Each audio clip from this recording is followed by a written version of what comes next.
Soy Francisco Javier Bautista Lara, escritor nicaragüense, aunque economista y administrador de empresa de profesión. Fui fundador de la Policía Nacional de Nicaragua en 1979. Trabajé en esta institución de la seguridad pública durante 26 años. Y después también he sido profesor, he dado conferencias, he sido consultor en diferentes temas, particularmente en seguridad ciudadana a nivel de Centroamérica y América Latina. He participado en diversos foros de carácter académico y organizativo también, en reformas institucionales en otros países, y soy nicaragüense principalmente. Y amo a Nicaragua y quisiera compartir lo que he aprendido y lo que he vivido durante estos años desde que nací aquí en Managua.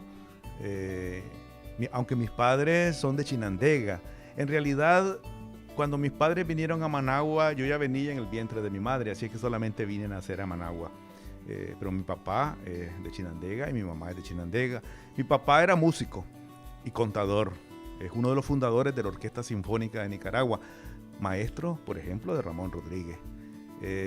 Y mi madre era costurera y pues hacía trabajo de costura y se dedicó a ser ama de casa. Mi familia es una familia numerosa, somos 10 hermanos, éramos 10 hermanos porque hay 2 que se han ido. Yo soy el cuarto de estos 10 hermanos, así es que en mi casa hay 3 cosas que no faltaban: la bulla, la compañía y la escasez. Es decir, en una familia numerosa las cosas no sobran, siempre hacen falta. El espacio es pequeño y compartíamos el espacio, pero figúrese que ahora que estuve hace poco en el Vaticano como embajador, hablando con un funcionario de la Santa Sede, él decía una cosa que para mí resultó muy pertinente. Dice, la fraternidad no es un asunto que se aprende en los libros. La fraternidad se aprende en la familia, en la relación con los hermanos. Cuando vos tenés hermanos, estás obligado a compartir, a discutir, a incomodarte, a pelearte, a celebrar, porque tenés que compartir ese espacio con el otro hermano que está ahí o la otra hermana. Entonces, yo creo que para mí ese es uno de los grandes aprendizajes. Una familia numerosa de 10 hermanos, con papá y mamá, en un espacio pequeño. Vivíamos en la colonia de Centroamérica, en una de las pequeñas casas de Centroamérica, y ahí estábamos todos, compartiendo la cena, el desayuno, el almuerzo, las dificultades, a veces también usando la ropa del más grande, porque al más pequeño le quedaba la ropa del más grande y no se botaba nada. Eso te enseña algo fundamental en la vida, la capacidad de compartir, de ser solidario y de entender que no estás solo en el mundo, sino que tenés que interactuar con otros. Pues yo quisiera decir que mi infancia fue una infancia feliz, llena de entusiasmo, serena, tranquila. Había un papá en mi casa, había una mamá, y cuando yo nací, ya habían 3 hermanos.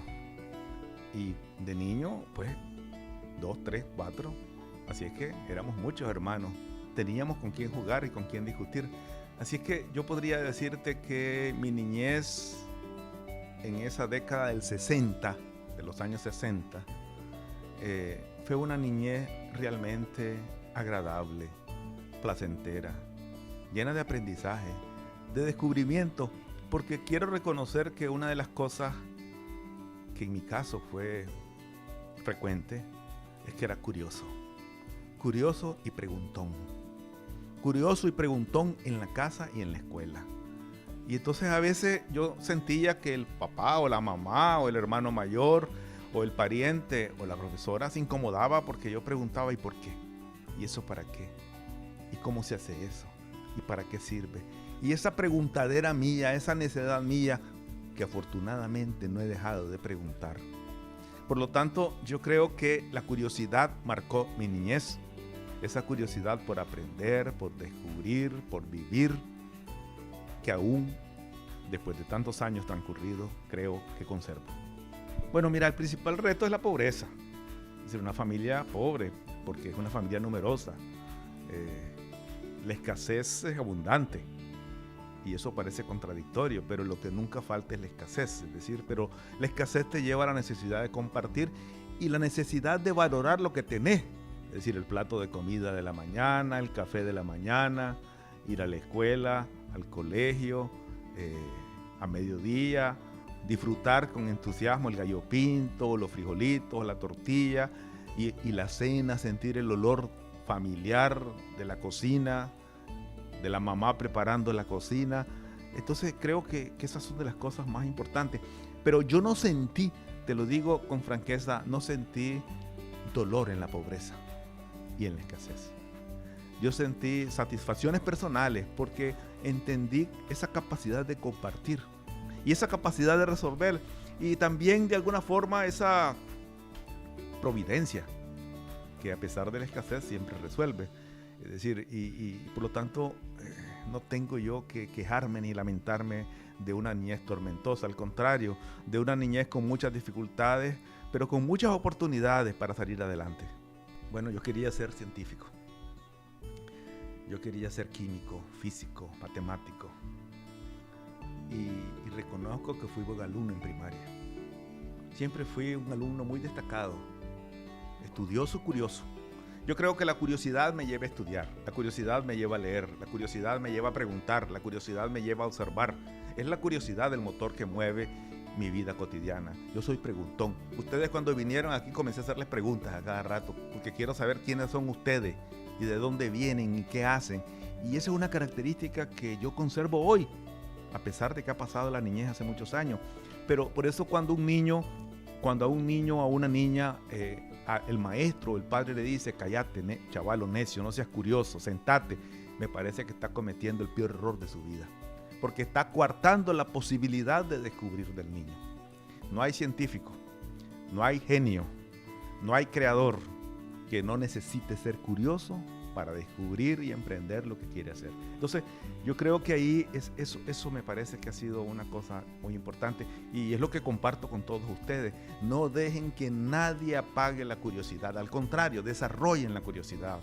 Si ustedes ven pasar algo que les llama la atención, quédenlo viendo y pregúntense quién es, qué hace, por qué será que eso es así, por qué será que el pelo es así, por qué será que está de noche o de día, por qué será que la luna y por qué será el eclipse y por qué será que el árbol y por qué será que el animalito hace esto o lo otro. ¿Por qué no preguntarse?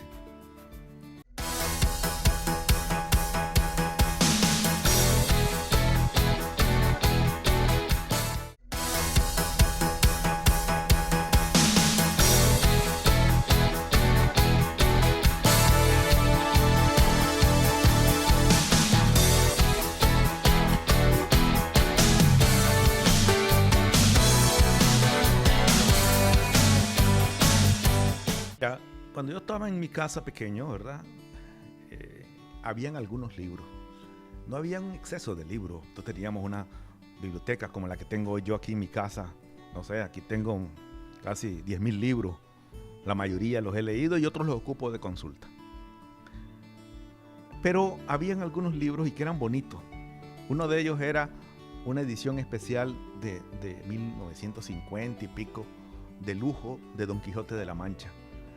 Y mi papá parece que la había comprado en esas ventas que hacían a plazo y la colocó ahí. Y era una edición de lujo bonita. Una edición que nadie leía, es la verdad.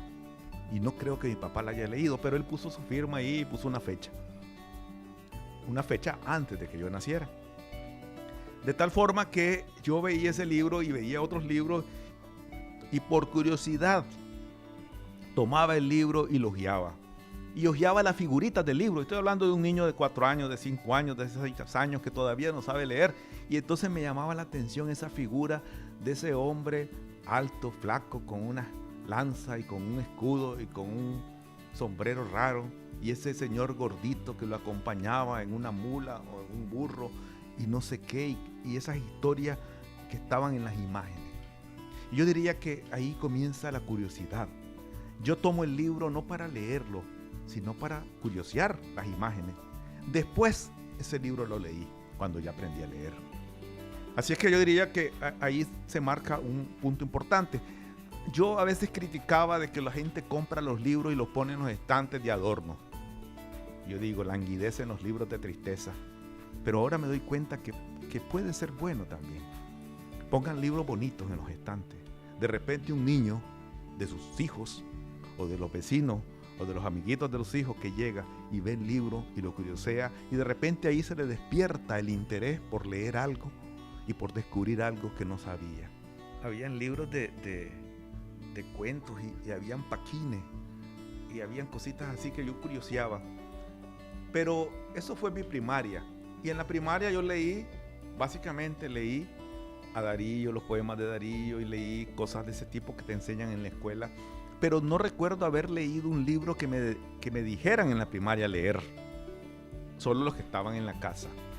Lo que leía en la primaria eran las clases, las charlas o los temas que los profesores me indicaban. En realidad, mi interés por la lectura comienza cuando yo entro al Colegio La Salle. Y quiero reconocer las cosas. Yo estudié primaria en un colegio público, en la escuela Salvador Mendieta. Es decir, no había dinero para andar pagando colegios privados. Pero yo fui el mejor alumno del colegio, de la escuela, cuando terminé la primaria. Y entonces me dieron una beca en el Colegio La Salle. Y el Colegio La Salle, el pedagógico de aquel momento, era un colegio caro y uno de los buenos colegios de Managua. Entonces yo comencé a estudiar el primer año de secundaria becado.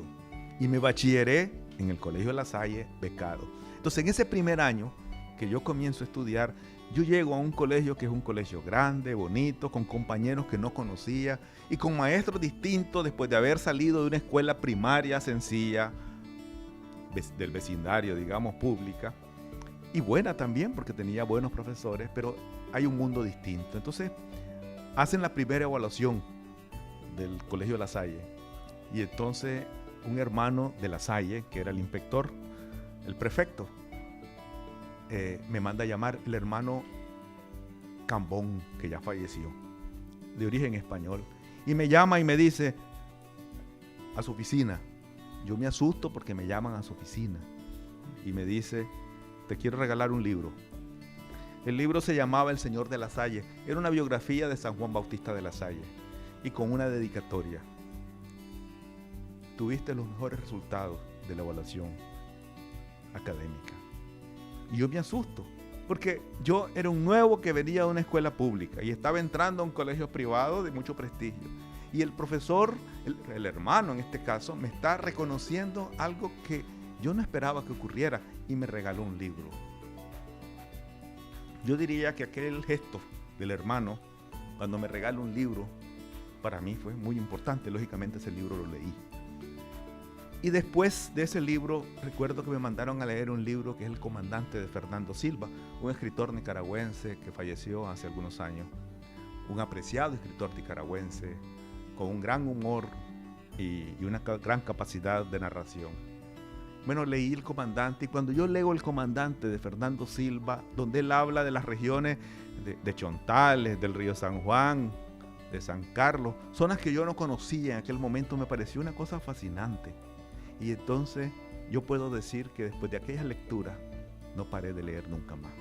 Y ahora puedo decir que soy un lector incansable. Cuando uno lee, todo comienza con la curiosidad, ya les dije a ustedes, pero la curiosidad te lleva al escuchar también, a observar, a preguntar y a leer. Y tengo que reconocer la verdad, yo no pensé ser escritor. O sea, el ser escritor, en mi caso, no fue algo preconcebido. Yo lo que quise es estudiar, leer, descubrir. Incluso me interesé por la química, por la física y la matemática, las ciencias en general. Y a lo mejor hubiera podido incursionar en eso. Pero cuando uno va leyendo y leyendo, la mente y las emociones se le van llenando de cosas.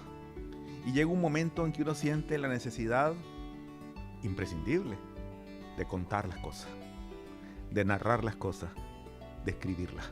Entonces yo diría que escribir no es más que una consecuencia de la curiosidad, de la observación, de la lectura, de escuchar. Por eso es que comenzaron a salir libros. Pero ahí ocurrió un fenómeno o una particularidad en la historia. Yo recuerdo cuando yo estaba pequeño, mi papá era músico y yo comencé a estudiar música también. Estaba en secundaria y estudié solfeo, acordeón, a piano. Yo tenía 15, 16 años y me hubiera gustado ser músico. Y no fui músico. Porque resulta que estoy hablando de los años 75, 76, 77 y aquí ocurrió un proceso revolucionario. Y entonces yo me comprometí con ese proceso revolucionario y quiero insistir en una cosa, me comprometí con ese proceso revolucionario desde mi opción cristiana. Porque yo era monaguillo en una iglesia franciscana en la colonia de Centroamérica. Entonces yo ayudaba en la misa. Estoy hablando 12, 13, 14 años con un grupo de amigos, ahí estábamos y desde esa convicción de la opción preferencial por los pobres, bueno, me involucré con el Frente Sandinista en esa juventud, en esa adolescencia. Y entonces dejé la música, aunque seguí el colegio, me bachilleré y me involucré con el Frente. Y eso marcó mi vida, porque yo recuerdo que había obtenido la posibilidad de una beca a estudiar fuera del país cuando me bachillerara y tenía la beca lista pues para irme, pero no me fui, porque eso debió ocurrir en 1979, 78, 79 y estaba la lucha revolucionaria. Entonces, y yo me involucré en el Frente con el Movimiento Pueblo Unido, con los comités de acción popular, con una de las tendencias del Frente Sandinista y entonces eso marcó la historia. La revolución triunfó en el 79 y yo digo, bueno, entonces ya me puedo ir a estudiar. Es lo que yo quería. Pero me acuerdo que el comandante guerrillero Marcos Omarriba, que era el jefe de Managua, de las milicias de Managua en aquel tiempo, me dice, pero si esto apenas está comenzando. Ahora va a comenzar la revolución. Entonces yo no entiendo muy bien eso. Yo digo, bueno, está bien, me voy a quedar, pues no me voy a ir a estudiar fuera. Tenía una beca lista fuera y no me fui.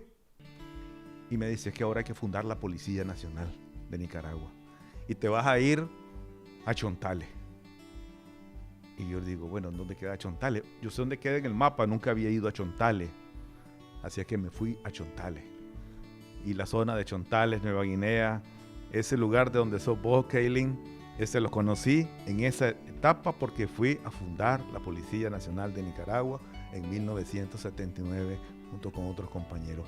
Así es que eso marcó la historia porque yo digo, si no hubiera habido revolución, yo no me hubiera involucrado en el Frente. Si no hubiera triunfado, no hubiera sido fundador de la policía. Pero la historia y las circunstancias me fueron llevando por un camino que me fue llevando ese camino. Así es que las posibilidades de estudiar se pospusieron y yo era un simple bachiller. Pero en ese momento ya era jefe de una policía, de una estructura de policía. Era un muchacho más joven que ustedes en ese tiempo y asumí esas tareas, pues. Y así pasó un año y pasó 2 y pasaron 26 años en la policía. Y entonces yo siempre seguía leyendo y escribiendo ocasionalmente. Y después resulta que en los últimos años, tal vez en los años 90, entonces yo decido comenzar a escribir. Y comienzo a escribir y publicar. No a escribir, sino a publicar en los diarios, en los artículos de opinión, en las revistas literarias, en suplementos literarios. Y publico 2, 3 libros antes de salir de la policía. Cuando salgo de la policía en el 2005, decido seguir publicando y a sacar lo que había. Muchas de esas cosas que publiqué no es que las escribí hasta en ese momento, sino estaban escritas en distintos periodos y fueron saliendo paulatinamente. Así es que yo digo, como dice Descartes, yo soy yo y mi circunstancia. Es decir, en mí ocurrió lo que ocurrió porque yo viví en una realidad política, histórica y social que así se desenvolvió y fui siendo parte de ese proceso y que asumí con la responsabilidad del momento.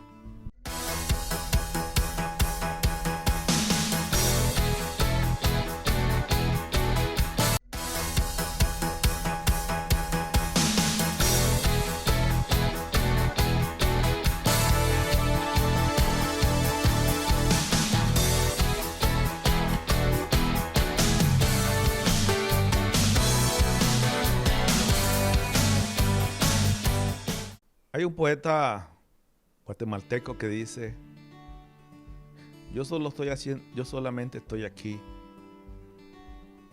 para recorrer el camino que me toca recorrer. El camino en el que me toca caminar. Y yo estoy aquí.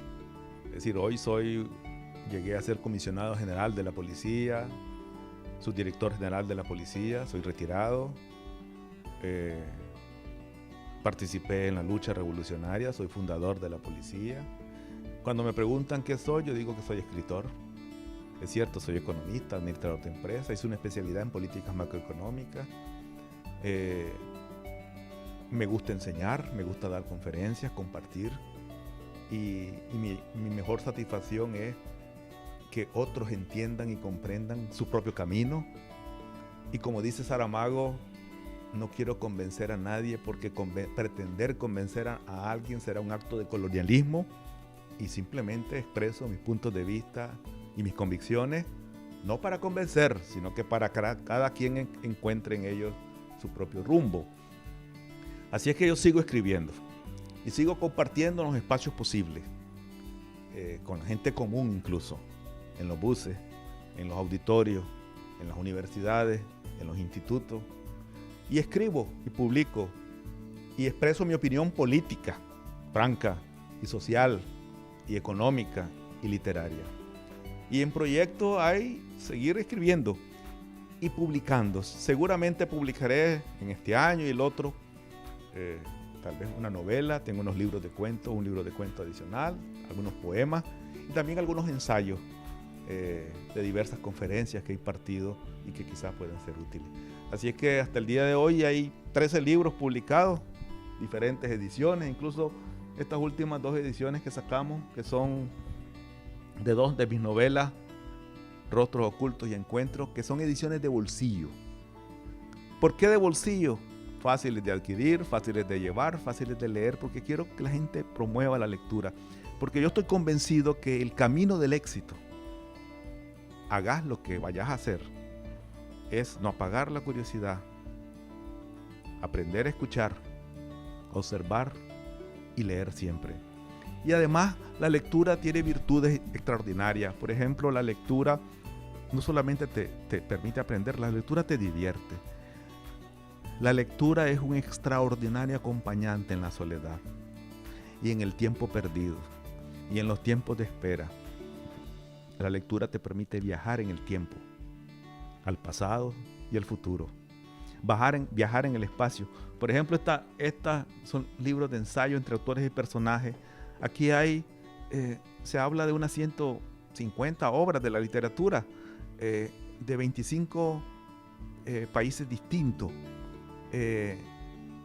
donde cuando yo las leo y cuando yo las escribí para compartir, el ministro de Educación de aquel entonces comentó, dice, este libro encierra un caudal de cultura, costumbre, historias, tradiciones, pensamientos filosóficos, sociales, políticos y culturales vistos desde distintos autores, no solamente los más conocidos como Gabriel García Márquez, como Octavio Paz, etcétera, sino otros menos conocidos como Günter Grass, por ejemplo, en Alemania, o José Saramago, portugués, o Gao Jing'an, que es un escritor chino, o Mahfouz, que es un escritor egipcio del Cairo. Es decir, una vista sobre la literatura. Me parece que eso te expande la mente, te expande la capacidad de pensar, de crear, de viajar, de imaginar. O te puede mantener tullido si no lees. Es decir, eso es como hacer ejercicio. Hay que hacer caminatas diario, hay que hacer una práctica física frecuente. Bueno, hay que hacer una práctica mental frecuente y la lectura es un excelente instrumento para eso. Fíjate que yo solamente siempre insisto, sean felices. Sean felices. ¿Para qué existimos? Para ser felices. ¿Cuál es tu camino para ser feliz? Lo cotidiano. Aprender a disfrutar el café de la mañana. El abrazo, el beso de tu esposa, de tu esposo, de tu hijo, de tu hija o de tu mamá cada día. La lluvia, el sol, las caminatas, la lectura. Es decir, yo creo que podemos ser felices.